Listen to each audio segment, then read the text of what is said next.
번째, 오늘 이 20장의 말씀을 제가 묵상하면서 다윗과 요나단을 통해서 하나님의 사랑을 좀 배울 수 있지 않을까 생각합니다. 하나님의 사랑이 다윗과 요나단을 통해서 몇 가지가 좀 이렇게 보여집니다. 그렇다면 오늘 다윗과 요나단, 오늘 우리 시대의 내 삶에 좀 가져와 본다면 하나님 닮은 사랑을 내가 좀 해보는 게 중요하지 않을까 생각합니다. 오늘 그래서 그것에 초점을 좀 맞추어서 하나님 사랑 닮아가는, 하나님 닮은 사랑하기 20번째, 사무엘상 20번째 말씀을 함께 나누고 싶습니다. 추석 명절 어떻습니까? 금방 가죠? 이게 참 오랫동안 쉬겠다 했는데 뒤돌아보니까 금방 가요. 저는 별 다른 일정이 없었던 것 같아요. 별 이렇게 큰 일상과 다르지 않도록 그렇게 왔던 경우 같아요. 여러분 어떻습니까? 일상에서 아마 많이 달랐을 거예요. 적어도 며칠 정도 좀 쉬면서 좀 이렇게 늦잠도 자고 친구도 만나고 또 가족들도 만나고 좋은 시간을 보냈을 것을 봅니다. 좀 아쉽더라도 혹은 좀 추석만 되면, 명절만 되면 더 힘들어하는 사람이 있을지라도 괜찮습니다. 괜찮아요. 하나님 우리 삶의 중심에 오늘 다윗과 요나단 사이에, 그 사이에도 하나님 함께 하셨던 것처럼 우리 형편이 비록 다윗처럼 요나단처럼 헤어져야 되고 다시 못 볼지라도, 혹은 우리 삶에 좀 어려움이 좀 있을지라도 그 중심에 하나님이 우리와 함께 하시기 때문에 우리는 괜찮은 것입니다. 그래서 괜찮다고 말하신 이유가 거기 있는 것이고요. 안전하다, 그래도 평화하다 이렇게 말하시는 이유가 있다면 오늘 내 삶에, 그리고 우리 가정에, 또 우리 삶의 미래에 하나님이 여전히 함께 하시고 여전히 함께 할 것이기 때문에 입니다. 그 믿음이 우리 가운데 가득하기를 예수님의 이름으로 축복합니다. 아멘. 사랑한다는 것은 있는 그대로의 모습을 사랑한다고 해야 사랑이라고 말할 수 있습니다. 좋은 사람, 좋아할 만한 것만 사랑한다면 누구나 할 수 있는 것이죠. 근데 좀 어려운 것까지, 약점까지 사랑한다는 것은 쉬운 일만은 아닙니다. 적어도 그 정도 가야지 우리는 사랑한다 이렇게 고백할 수 있을 것입니다. 내가 누군가를, 남편이 아내를, 아내를 남편이, 부모가 자녀를, 자녀가 부모를, 혹은 우리가 공동체에 있는 누구인가를 사랑하고 섬길 때에 있는 그대로 모습으로 사랑한다는 것은 강점뿐만 아니라 그의 연약함, 있는 그대로의 모습을 내가 인정하고 용납하고 때로는 그것까지도 사랑할 수 있는 그 모습이 바로 사랑이라고 말할 수 있습니다. 사랑은 늘 명사지만, 명사는 어떤 정체에 되어 있는 느낌이 들지만 사랑은 그 늘 자체의 기본형이 동사입니다. 뭔가 이 사랑의 감정이 있을 때, 사랑할 만할 때, 사랑할 상황일 때 사랑하는 것이 아니라 사랑해야 하기 때문에, 우리가 사랑할 존재이기 때문에, 사랑해야만 내 정체성과 내가 사랑하는 의미와 존재를 경험할 수 있기 때문에 반드시 사랑해야만 하는 그런 의미가 담겨져 있습니다. 그래서 오늘 누군가를, 가족을, 혹은 내 가까이 누군가를, 내 직장 동료를, 오늘 우리 공동체의 누군가를 사랑할 수 있기를 축복합니다. 어떻게 해요? 하나님 닮아서요. 하나님 닮은 그 사랑, 오늘 다윗과 요나단을 통해서 보여주는 이 다윗과 요나단의 사랑이 우리의 안에서도 좀 가져와서 한번 그것을 실행해 볼 수 있는, 사랑해 볼 수 있는 놀라운 일들이 일어나기를 원합니다. 남편이 아내를 사랑할 때는 주님 우리에게 말씀하신 것이 있습니다. 예수님께서 교회를 사랑하신 것처럼 사랑하라고 얘기합니다. 예수님께서 교회를 사랑하신 것은 어떻게 사랑하냐면 자기 몸을, 자기 생명을 십자가에 내어주기까지 교회를 사랑하셨습니다. 자, 그러니까 이것을 그대로 가져온다면 남편이 아내를 사랑한다는 것은 생명을 다해서 사랑하는 것을 얘기합니다. 그 사랑을 사랑이라고 얘기하고 있고 그 수준이 진정한 사랑이라고 얘기하고 있습니다. 자, 그런데 반면에 이 교회가 주님을 사랑을 할 때 주님이 교회를 사랑한 것처럼 교회도 주님을 사랑하라고, 그러니까 아내도 남편이 나를 사랑한 것 같이 나도 남편을 사랑하라고 말씀합니다. 그러니까 남편이 그렇게 생명을 다해 자기를 존중해주고 사랑해주니까 아내도 여전히 그것에 반응해서 나도 당신을 사랑하고 존중하고 존경하고 신뢰합니다. 이것이 사랑이라는 것이죠. 사랑은 일방적인 것이 결코 아니에요. 함께 하는 거예요. 함께 쌍방이 왔다 갔다 해야 되는 거죠. 그럼에도 불구하고 여전히 성경 전체를 보면 하나님 혼자 짝사랑할 때가 많은 거예요. 하나님 혼자 너무나 많은 사랑을 주시고 있는데 그 사랑을 덧입은 우리는요, 하나님의 백성들, 자녀들은 사랑에 반응하다가도 환경과 조건이 좀 달라지면, 좀 이렇게 안 좋아하게 되면 하나님의 사랑을 잊고 다른 어떤 자극적인 것들을 찾아가는 이 엉뚱한 사랑을 외면하는 모습들이 많이 나타난다는 것입니다. 그럼에도 불구하고 하나님의 사랑은 여전하고요. 여전한 사랑이 오늘 다윗과 요나단의 사랑을 통해서, 이 우정이지만 하나님의 사랑이 그대로 묻어나오는 것을 볼 수 있습니다. 사랑은 함께 하는 것이고요. 함께 하다 보니까 내가 그 사람을 사랑한다는 것은 완벽하기 때문에 사랑하는 것은 아니라는 전제를 갖고 있습니다. 완벽한 사람이 아무도 없습니다. 완벽한 사람이 없는데 그럼에도 불구하고 사랑해요. 그것은 뭐냐면, 완벽하지 않음에도 불구하고 사랑한다는 것은 사랑의 이유가 이 완벽함이 아니라는 것을 얘기해 주는 거죠. 사랑하기 때문에 좋아 보이는 거예요. 사랑하니까 온전하게 되어져 가는 것이죠.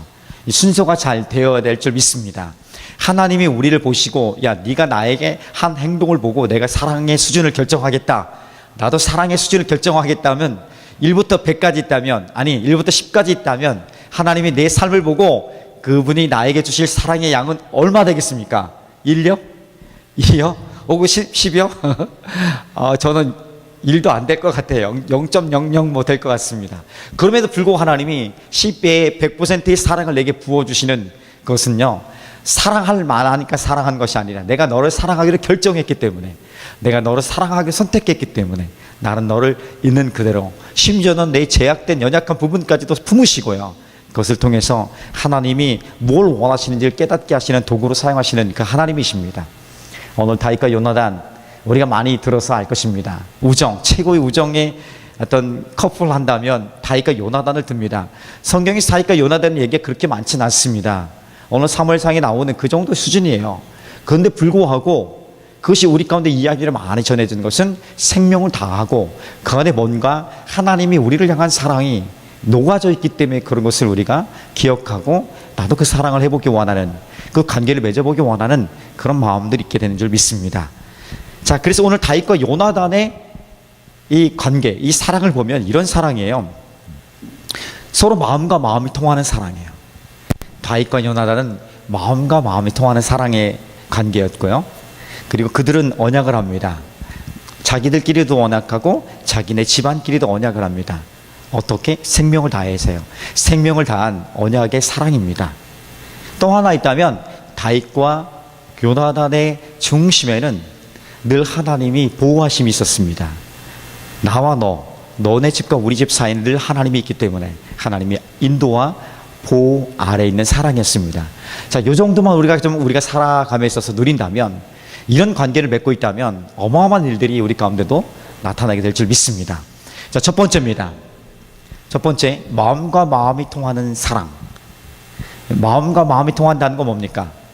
말하지 않아도 이미 벌써 그 마음의 필요를, 느낌을 알고요, 또 이렇게 통할 수 있다는 것이죠. 마음으로 느낄 수 있는 것이에요. 마치 엄마가 갓난아기와 말을 커뮤니케이션 할 수는 없지만 마음과 마음이 통해요. 아기가 울거나 혹은 아기가 웃거나 아기가 어떤 표정을 지으면요, 엄마는 알아요. 아빠도 알 때가 있지만 많이 몰라요. 왜 그런지는 경험해봐서 아실 것 같아요. 엄마는 아이의 어떤 상황인지 다 알죠. 왜 그러냐면 그들 안에는 사랑과 신뢰의 관계가 끈끈하게 있기 때문에 그런 것입니다. 수많은 사람들이 있어요. 그런데 엄마는 내 아이가 어디 있는지 한눈에 찾을 수 있는 신비한 능력이 있습니다. 정확해요. 적어도 여러분 100명 이상이 되는 어린이집 그 발표하는 데 가보면 자기 아이를 향해서 온통 집중하죠. 다 상관없어요. 뭐 전체의 배경이 좋고 연극이 내용, 그런 거 전혀 의미 없습니다. 온통 내 아이입니다. 내 아이만 찍는 거예요.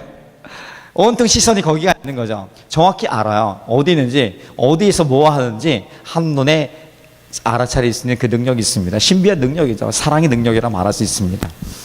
다윗과 요나단은 마음과 마음이 통하는 사랑의 관계였습니다. 다윗은 요나단의 마음을 알았고 요나단은 다윗의 마음을 알았던 것이죠. 자, 마음을 알았다는 것은 그 마음을 알기 때문에 그 필요를 아는 거예요. 다윗의 필요를 알고 요나단의 필요도 아는 거예요. 필요를 아니까 그 필요를 도울 수 있는, 자, 이것을 이렇게 도울 수 있는, 채울 수 있는 그 섬김의 모습도 나타나게 되죠. 하나님의 사랑이 이렇다니까요. 하나님이 우리의 마음을 아세요. 우리 필요를 아세요. 우리의 상황을 정확하게 아세요. 외면하지 않으세요. 내 삶에 관여하지 않는 것 같고, 내 고통의 시간에 하나님이 참여하지 않고 나를 끌어내지 않는 것 같을지라도, 하나님은 우리가 알고 있는 성경에, 그리고 우리가 경험한 하나님은요, 내가 모를 뿐이지, 인식하지 못할 뿐이지, 하나님의 사랑은 동일하게 내게 찾아와 있다는 것입니다. 그렇게 가능한 것은 뭐냐면, 예수님께서 인간의 몸을 입고 이 땅에 오셨습니다. 그리고 인간이 당할 모든 고통을 친히 다 경험하신 거예요. 그래서 우리가 당하는 모든 내면의 심리적인, 육체적인, 관계적인, 상황적인 모든 것들에 대해서 주님이 다 아시는 거예요. 하나님으로서 내가 너를 안다고 하면 그렇게 공감력이 없지만, 우리 예수님은 친히 다 경험했기 때문에, 아니 우리보다 더 고통스러운 일들 경험했기 때문에 다 아시는 거예요. 그래서 내가 너를 알 때라는 것은 내가 너와 같은 상황이 있었기 때문에 너를 안다는 거예요. 보통 여러분 공감력이 얼마나 중요한지 아시죠? 공감하는 것 자체가 그냥 치유가 일어나는 데가 있습니다. 똑같은 상황에 있는 사람이 똑같은 사람의 마음을 이해할 수 있는 거야. 그냥 내가 이렇게 아파보지 않아서 아파본 그 경험을 갖고 최대한 하나님의 마음으로 공감하려고 해도 똑같은 아픔을 겪은 사람이 내가 당신 마음을 압니다 하면 손을 잡아줄 때 게임이 안 되는 거죠. 그냥 통하는 것입니다. 근데 예수님 바로 우리의 그 마음을 다 아신다니까요. 내가 당하는 모든 것들을 다 아시기 때문에 그냥 손을 잡아서 내가 너의 마음을 안다는 것이에요. 아실 뿐 아니라 내가 너를 돕겠다고 말씀하시는 거죠. 우리를 왜 고통 가운데 내버려 두냐, 우리 지난번에 살펴봤던 것처럼 왜 우리를 광야를 몰아 넣느냐, 하나님 자꾸 그 위기를 뛰어넘을 때마다 왜 어려운 쪽으로 계속 몰아가느냐, 왜 그러느냐, 왜 그런 이유가 있지 않습니까? 하나님 것을 즐기시는 것이 아니라 오히려 그것을 통해서 하나님 반드시 너가 감당해야 될, 훈련해야 될 인격이든 삶이든 실력이든 것을 갖추기 위해서 너를 그렇게 보듬어 가게 한 과정인 것을 우리는 알고 있습니다. 잘 모를지라도 우리는 돌아보면 아는 것이죠.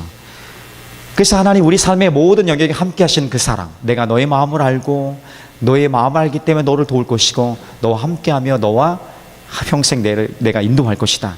이것이 다윗과 요나단 안에 있었던, 그들 관계 안에 있었던 하나님의 사랑의 모습이라는 것을 우리가 놓치지 않았으면 좋겠습니다. 사무엘상 19장에서는요, 우리가 오늘 20장 같지만 19장에서 연속적으로 사울이 다윗을 죽이려 한 것이 세 번이 있었습니다. 여러분, 한 장에서 세 번, 총 6차례 있었던 건데 3번씩이나 이렇게 죽음의 위협을 뛰어넘었습니다. 자, 그러면 좀 그 위기를 뛰어넘으면 적어도 안정감 있게 평화를 누려야 되는데 다윗은 여전히 그렇지 못했습니다. 그가 거할 곳은 없었고요. 오히려 사울의 죽음의 그런 죽이려는 그 위기는요, 자기에게 떨쳐버릴 수 없었던 것이에요. 그래서 그가 찾을 수 있었던 유일한 것은 어떤 거냐면, 관계할 수 있는 사람 누구였냐면 자기의 절친. 근데 원수의 아버지예요. 사울왕의 아들이에요. 사울왕의 아들. 근데 너무나 절친이에요. 생명을 다한 친구예요. 바로 요나단입니다. 요나단을 찾아가게 되죠. 그래서 오늘 20장으로 이어집니다. 요나단에게 고백을 합니다. 그 고백이 얼마나 그의 마음의 절실함을 표현하는지 20장, 사무엘상 20장 3절의 중반 이후에 이렇게 표현합니다. 진실로 여호와의 살아계심과 내 생명을 두고 맹세하노니 나와 죽음 사이의 걸음 사이는 한 걸음뿐이다. 내가 지금 죽음 앞에 있는데 한 걸음만 가면 죽음이라는 거예요. 거의 죽은 목숨과처럼 살아가고 있는 거예요. 거의 죽은 것이나 다름없는 시체를 등에 업고 살아가는 삶이라고 지금 다윗이 그의 삶의 내면의 삶의 고백을 하고 있는 것입니다. 요나단에게 적어도 그렇게 고백할 수 있는 사람이 있다는 게 행복한 것이에요. 저는 여러분이 그런 사람이 있었으면 좋겠어요. 하나님이 그런 사람을 여러분 우리 공동체 안에서 각각에 만나게 했었으면 좋겠습니다. 결국 마지막 순간에 내 말을 들어줄 수 있는, 내 말에 귀를 기울여 줄 수 있는 그 한 사람만 있었다면 우리는 안전하지 않습니까? 그런 사람들이 다 되기를. 좀 나의 얘기를 들어주십시오. 이것도 중요하지만 오늘은 그것과 함께 내가 그런 이야기를 들어줄 수 있는, 하나님의 사랑을 좀 배울 수 있는 사람이 되기 원하기 때문에 그런 존재가 되었으면 좋겠습니다. 다윗을 이야기를 들을 수 있는, 그런 사랑을 배울 수 있는, 그런 사랑을 하는 사람이 되었으면 좋겠습니다. 다윗이 그렇게 요나단에게 자기의 삶을 고백합니다. 내가 너의 아버지에게 죄를 진 것이 아무것도 없고 내가 잘못한 것이 생각나는 것이 아무것도 없는데 내가 지금 이렇게 죽을 위기에, 아니 죽은 목숨처럼 살아가고 있다. 어떻게 하면 좋겠니? 하면서 그의 마음을 토로해버린 거야. 그의 상한 마음과 두려운 마음과 아픔들을, 고통의 시간들을 그냥 다 요나단에게 다 터뜨려버린 것입니다. 그때 요나단이 20장 4절을 보면 이렇게 얘기합니다. 요나단이 다윗에게 이르되 내 마음의 소원이 무엇이든지 내가 너를 위하여 그것을 이루리라. 20장의 이야기를 읽어보면 좀 어려울 수 있습니다. 그런데 제가 하나님의 사랑을 좀 닮아가는 것에 포커스를 맞추니까 이것이 잘 맞춰지고 이해가 되는 거예요. 요나단의 이 고백은 뭐냐면 내가 너의 마음을 안다는 거예요. 내가 어떻게 도와줄까? 말해. 내가 도울 수 있는 거 다 할 거야. 아니, 네가 원하는 것은 내 뭐든지 할 거야. 내가 뭐든지 할 거야. 뭐든지. 도와줄 수 있다면 도와줄게, 이게 아니라 네가 말하는 모든 것들 내가 다 들어줄게. 왜? 너는 나고 나는 너고 나의 생명과 같은 존재이기 때문에, 마음과 마음이 통하는 관계이기 때문에 다 주겠다는 거야. 다 들어주겠다는 거예요. 자, 이렇게 고백할 수 있는 친구가 있었으면 얼마나 좋겠습니까? 있어야 돼요. 만나면 좋은 친구. 저에게도 그런 친구들이 좀 있어요. 오랜만에 만나도 그런 친구들이 있죠.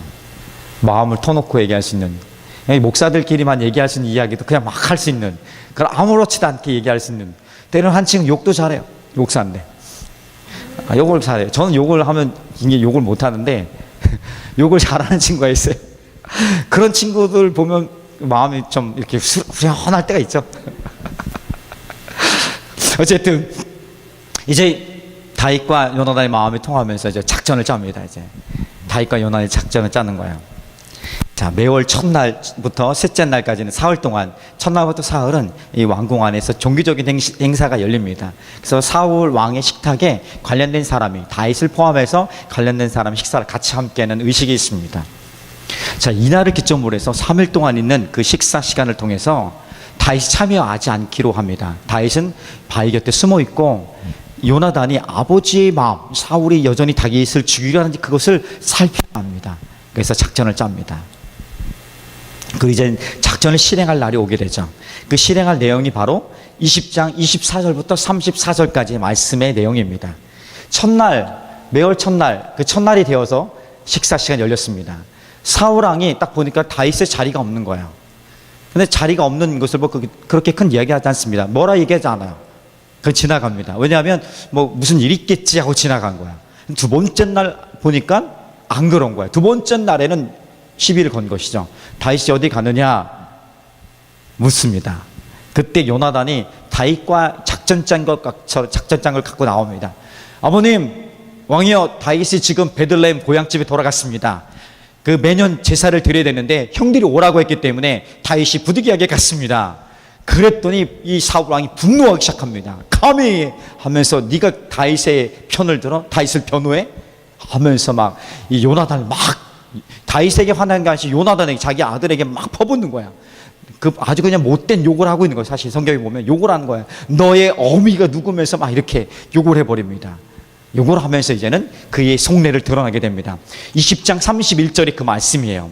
이새의 아들이 땅에 사는 동안 너와 네 나라가 든든히 서지 못하리라. 그런지 이제 사람을 보내어 그를 내게로 끌어오라. 그는 죽어야 할 자니라 한지라. 사울이 다윗을 죽여야 한다고 요나단에게 얘기합니다. 그랬더니 요나단이 아버지 그럴 수 없습니다. 딱 나선 거. 아버지, 다윗이 아버지에게 잘못한 것이 무엇입니까? 예전에도 한 얘기죠. 다윗이 오히려 아버지에게 도움이 되었고 이 나라를 위해서 생명을 다했는데 왜 그를 죽이기 싫어합니까? 했더니 이 사울이요 미쳐서 이성을 잃어버린 거야. 자기 칼을 단창을 들어가지고 확 던져버린 거야. 이 요나단에게. 요나단이 또 잘 군사적인 무술인이 아닙니까? 샥 피했죠. 간신히 피한 거예요, 사실은요. 이전에는 요나단의 아버지에게 얘기할 때는 이성적으로 아버지가 그래, 내가 다윗을 죽이지 않고 내가 잘못했다. 그런데 지금은 그렇죠. 완전 미친 거예요. 완전히 이성을 잃어버린 것이죠. 자기 아들까지 단창을 던져가지고 그냥 죽이려고 했으니까. 하나님이 떠난 사람, 하나님이 떠나고 악신이 그를 지배하게 되니까 이 미쳐버리는 거예요. 감당할 수 없는 것이죠. 그래서 구해절을 제가 봤어요. 구해절 다 본 건 아니지만 구해절을 봤어요. 처음에 보니까 이런 미친 드라마가 어딨나 막 제가 해버린 거예요. 근데 볼만해요. 이게 얼마나 사이비가 얼마나 위험한가. 근데 또 너무 아파요. 왜냐하면 우리 어떤 자매 하나가 우리 간사님이 어제 얘기하는 거예요. 거기서도 막 이상한 짓 막 탔나 이렇게 막 하는 거. 마치 우리가 그 은혜 받아서 열정적으로 하는 거 조금 흉내 내는 것 같아, 사이비들이. 그래서 좀 그런 부분들이 오버랩되면서 좀 어렵다고 얘기하는 거죠. 근데 정말 사이비들 심각합니다. 미쳐버리니까 그래요. 악령이 그들을 사로잡으니까 결국 그런 게 이성적인 영역을 뛰어넘는 거예요. 어둠의 영이 그들을 사로잡으면 거짓이 진리처럼 보이고 속이는 것이 진리처럼 보이는 이상한 상태로 들어가는 것입니다. 오늘 사울이 바로 지금 미쳐버린 그 왔다 갔다 하지 않습니까? 악령이 사로잡힐 때는 다윗이 수금 타니까 좀 잠잠해지는, 찬양하니까 다 잠잠해지는 그런 미친 지금 거의 상황이 있는 게 사울입니다. 사울이 불쌍해요, 사실은요.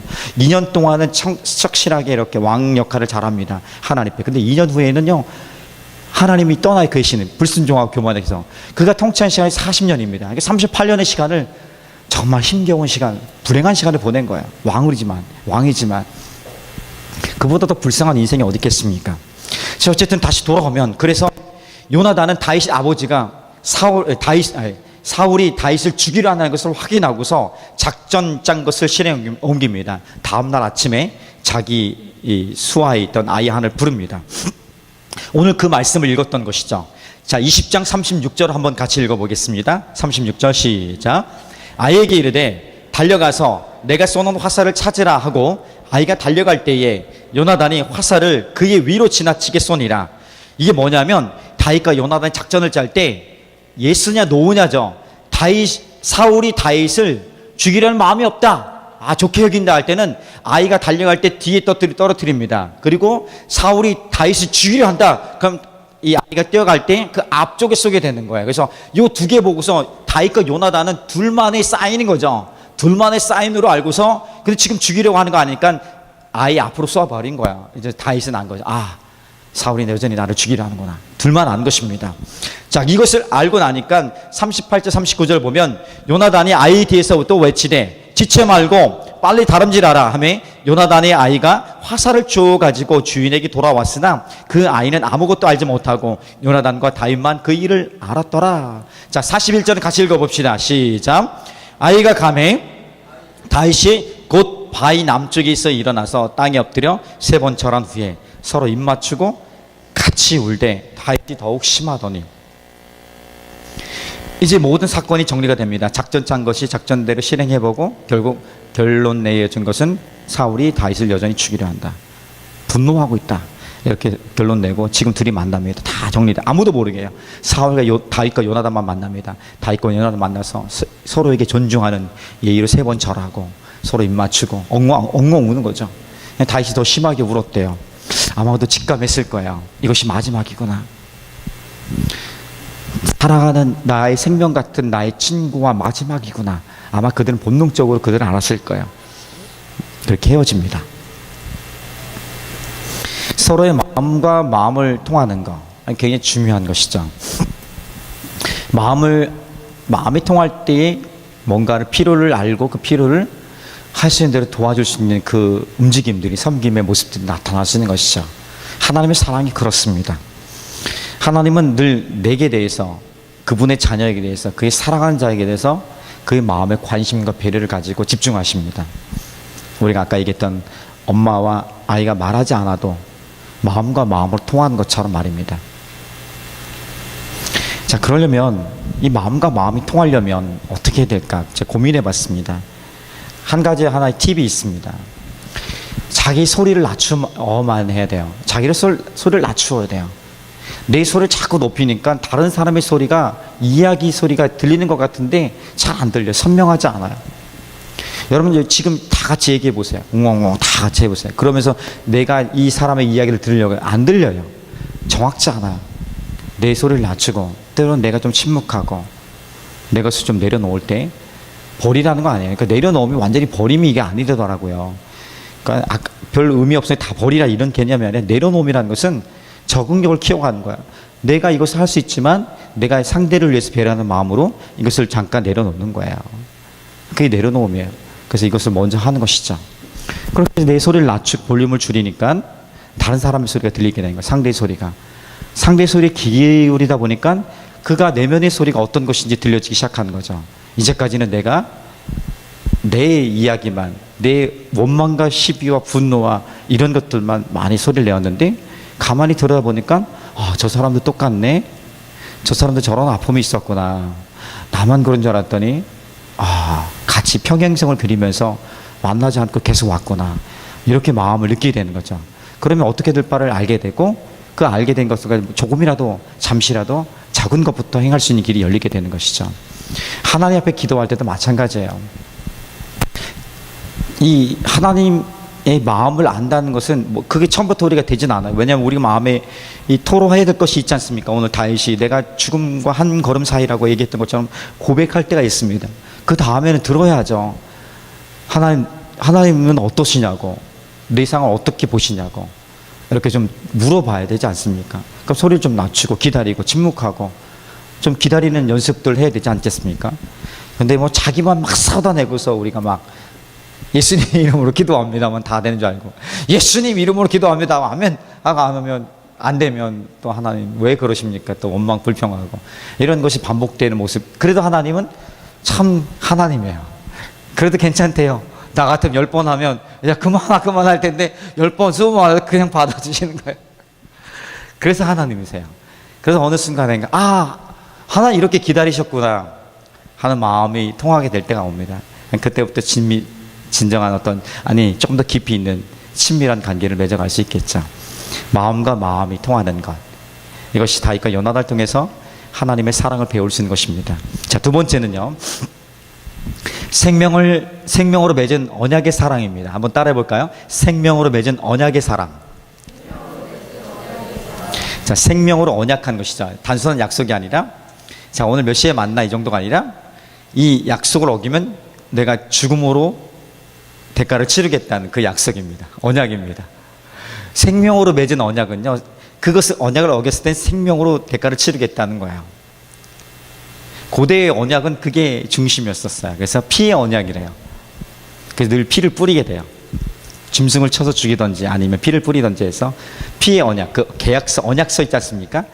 언약서 위에 피가 뿌려지도록 해요. 그래서 그것을 보고 기억하는 거예요. 이것을 지키지 않았을 때 내가 생명으로 대가를 치를 것이다. 20장 16, 17절을 가보면 이렇게 얘기합니다. 이 요나단이 다윗의 집과 언약하기를 여호와께서는 다윗에 대해 대적들을 치실지어다 하니라. 다윗에 대한 요나단의 사랑이 그를 다시 맹세하게 하였으니 이는 자기 생명을 사랑함같이 그를 사랑함이었더라. 이거 많이 듣던 메시지 아닙니까? 자기 생명처럼 사랑하는 것. 예수님의 사랑, 하나님의 사랑이에요. 내 생명처럼 사랑하는 사랑. 그래서 우리 주님이 그 사랑을 우리에게 가르쳐 주지 않습니까? 내 이웃을 내 몸처럼 사랑하라. 야, 네 몸처럼 이웃을 사랑하라. 네 몸을 사랑하는 것처럼, 네 생명을 사랑하는 것처럼 이웃의 생명을 존중하고 존경하라. 이렇게 말씀해 주고 있는 것이죠. 똑같은 그 사랑입니다. 다윗과 요나단이 맺은 이 생명으로 맺은 언약은요, 요나단이 죽고 나중에 다윗이 사무엘 하가면 이스라엘 전체의 왕이 됩니다. 그때도 여전하게 다윗은 이 언약을 지켜갑니다. 그래서 이렇게 얘기합니다. 사무엘 하 9장 1절 보면 다윗이 이르되 사무엘의 집에 아직도 남은 사람이 있느냐? 내가 요나단으로 말미암아 그 사람에게 은총을 베풀리라. 요나단의 사울의 모든 집안이 다 죽은 줄 알았어요. 그래서 다윗이 얘기합니다. 그 가족 중에, 요나단의 가족 중에 혹시 살아남은 사람이 찾아봐라. 한 명 남은 거예요.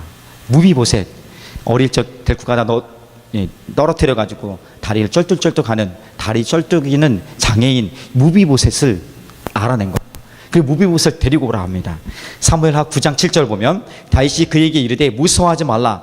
내가 반드시 네 아버지 요나단으로 말미암아 내게 은총을 베풀리라. 내가 너의 할아버지 사울의 모든 밭을 내게 도로 주겠고 또 너는 항상 내 상에서 떡을 먹을지니라. 요나단과 약속했던 그 모든 것들 그대로 언약을 지켜갑니다. 무비보셋이라는 사람에게요. 그 아들에게 지켜가게 되는 것을 보게 되죠. 하나님의 사랑도 여전합니다. 하나님의 사랑이 이렇습니다. 하나님의 백성들을 향한 사랑이 똑같습니다. 변함이 없습니다. 출애굽기 19장에서 처음으로 이스라엘 백성과 전체 백성과 하나님의 언약을 맺습니다. 그래서 이 출애굽기 19장에 보면 하나님이 이스라엘 백성이 너가 누군지 얘기합니다. 그리고 내가 너희를 어떻게 인도했는지 보여줍니다. 내가 마치 독수리가 새끼를 업고서 인도한 것처럼 너희를 다 업어가지고 그 애굽의 종살이에서 이집트에서 너희를 건져내서 지금 여기까지 건져내었다. 업어서 친히 인도해냈다 얘기합니다. 나는 온 세계를 지은 하나님이다. 너희가 만약 내 말들 하나님 말씀을 듣고 하나님 말씀에 잘 지켜 순종하면 너희는 거룩한 나라가 되고 내 보배로운 존재가 될 것이고 하나님이 주시는 놀라운 것들을 마음껏 누릴 것이라고 이렇게 언약을 맺습니다. 이 언약은요, 생명의 언약, 피의 언약이었습니다. 언약은 그 당시 언약은 아까 얘기했지 피의 언약, 생명을 다한 언약이기 때문에. 그래서 이 언약을 깰 때에는 생명으로 보답하게 되어 있죠. 하나님 백성들은 엄청나게 이 언약대에 죽어났습니다. 이전 19장 이전까지는요, 광야에 오는 동안에 불평 원망이 왜 없었습니까? 그래도 하나님 오냐 하면서 물도 주고 먹을 것도 주고 다 했습니다. 그런데 이 언약 이후에 이스라엘 백성들의 삶은요, 나머지 한 38년, 39년 가까이의 시내산을 떠났을 때의 광야의 시간은요, 하나님 엄격하게 다루십니다. 원망 불평하잖아요. 그래, 내가 너희를 줄 거야. 그런데 그 원망 불평에 참여했던 모든 사람들 다 죽습니다. 어마어마해요. 그래서 하나님 마치 무서운 것처럼 느껴지게 해요. 하나님 막 죽이시는 것 같아요. 하나님 공포의 하나님. 절대 그렇지 않습니다.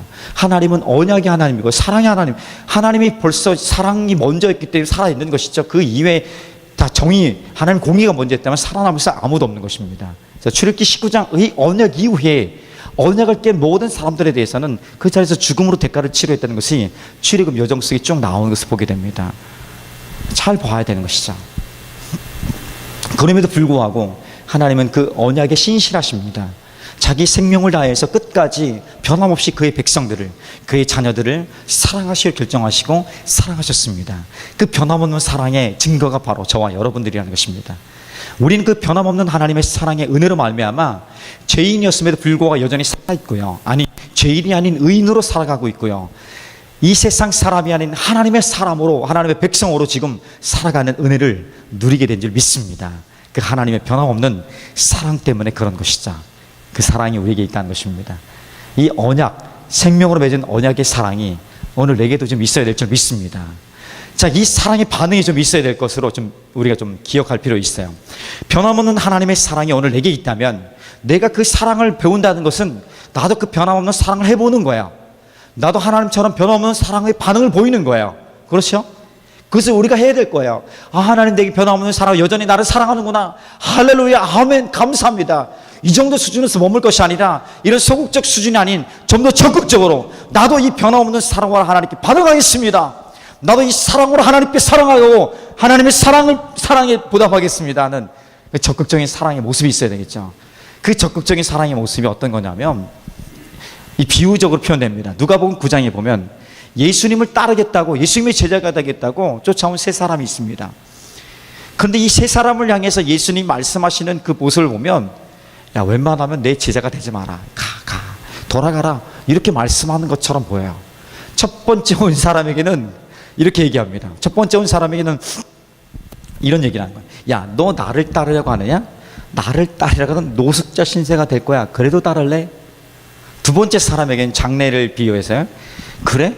장례는 죽은 사람들이 일이니까 너는 그것을 그들에게 맡기고 너는 하나님 나라를 전파할 일을 해라. 나를 따르라 얘기합니다. 아버지 제사가, 부모님 장례가 중요하지 않은 사람 누가 어디가 없어. 중요하지 않다고 얘기할 사람 누가 있겠습니까? 예수님도 중요시 얘기해요. 성경이 가르치 얘기는요, 부모를 버리면 안 되는 거예요. 부모 효는 성경이 가르치는 효죠. 그럼에도 불구하고 이렇게 아주 강력하게 얘기하시는 거야. 야, 죽은 사람들은 죽은 사람 처리하게 너는 나를 따르라 얘기합니다. 이 뭐예요? 웬만하면 따라오지 말라는 것 같아요. 세 번째 사람은 얘기합니다. 돈이 좀 많았나 봅니다. 야, 쟁기를 들고 나를 따라오려고 하지 말고 그거 다 버려두고 나와라. 쟁기를 들고 뒤로 돌아보면 나를 따라올 수 없다. 차라리 그건 해라 얘기하고 있는 것이죠. 아, 이게 보면 예수님을 따른다는 것은 예수의 제자가 된다는 것은요, 쉬운 게 아니더라고요. 우리는 예수님 믿습니다 이렇게 고백과 끝나는 것 같았는데 그 이면을 다 들여다보니까 이런 어마어마한 일들이 있는 거예요. 아, 차라리 예수님을 따르지 않고 내 마음대로 살았으면 좋았을 거 아니에요. 지금 예수님 말씀이 뭡니까? 웬만하면 따르지 말라는 거야. 각오하지 않으면, 네 생명을 다해, 너 생명을 다해 나에게 집중하지 않을 것 같으면 따르지 말라는 얘기예요. 아주 급진적인 초청이죠. 이런 결단을 절대적인 믿음의 결단을 우리에게 요구하고 있는 것입니다. 이게 사실 복음이에요. 이것을 살짝 우리가 좀 어려우니까 덮어버린 거죠, 사실은요. 이게 기본 수준이라니까요. 예수를 따르는 예수의 제자들의 기본 수준은 내가 너를 위해서 생명을 다해 헌신할 거다. 생명을 다해서 너에게 내 모든 걸 줄 거다. 너도 거기까지 와라. 얘기하고 있는 것이죠. 이게 복음이에요. 근데 예수님이 오늘 우리 어떻습니까? 처음 온 사람에게 이렇게 얘기하면 다 도망가죠. 다 도망가는 거야. 그러니까 좋은 것들을 포장하는 경우도 있습니다.